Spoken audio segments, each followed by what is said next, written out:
바나바가 사울을 찾으러 다소에 가서 만남에 안디옥에 데리고 와서 둘이 교회에 1년간 모여 있어 큰 무리를 가르쳤고 제자들이 안디옥에서 비로소 그리스도인이라 일컬음을 받게 되었더라. 아멘.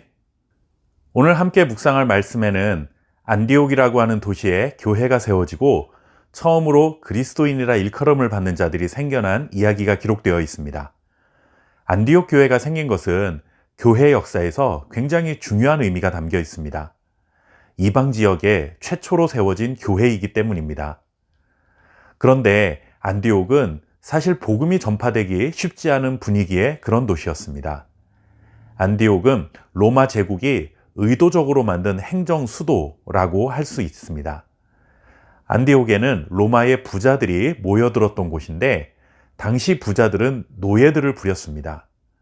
로마의 부자들이 자신들이 편안하게 지내기 위해 전쟁에서 잡아온 노예들을 동원해서 만들어낸 도시가 바로 안디옥이었습니다. 당연히 친로마적인 분위기였고 그렇기 때문에 로마 황제를 숭배하는 사상이 굉장히 횡행했던 그런 지역이었던 것이죠. 더군다나 안디옥에는 님프라는 요정과 바쿠스라는 신을 섬겼던 도시였습니다. 이 바쿠스라는 신은 성적인 것을 주관하는 신이었는데 그로 인해 안디옥은 굉장히 음란하고 성적으로 문란한 도시였습니다. 이렇게 정치적으로 그리고 또 문화적으로 이런 배경을 갖고 있으니 복음이 들어가서 전파되고 그런 도시에 교회가 세워지기란 여간 어려운 일이 아니었을 것입니다.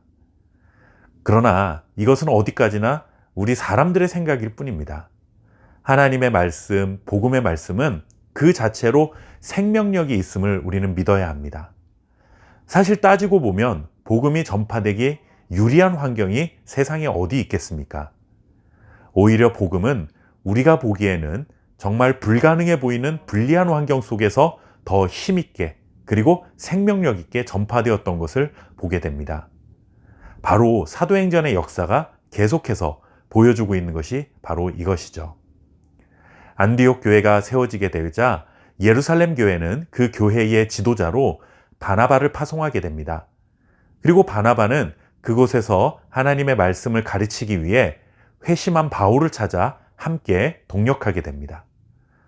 바나바와 바울은 1년 동안 열심히 복음을 전했는데 그 복음의 능력으로 로마 황제를 숭배하고 문란할 신을 섬기던 안디옥 사람들에게 영적인 변화가 일어나기 시작했습니다.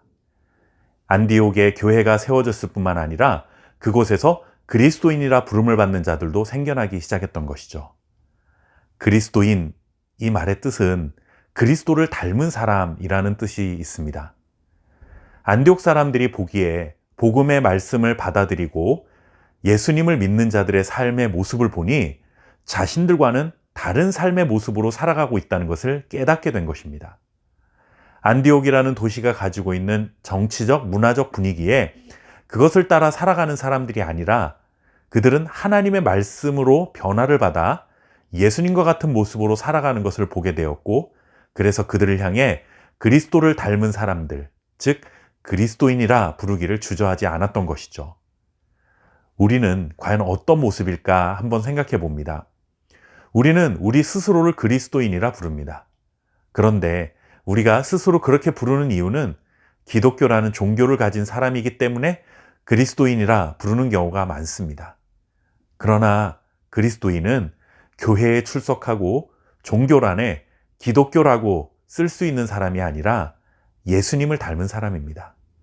세상의 삶의 방식을 따라 살아가는 사람들이 아니라 세상 안에 살지만 하나님 나라의 질서를 따라 살아가는 사람들을 말합니다.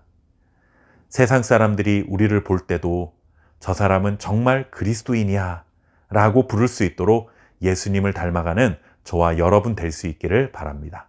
감사합니다.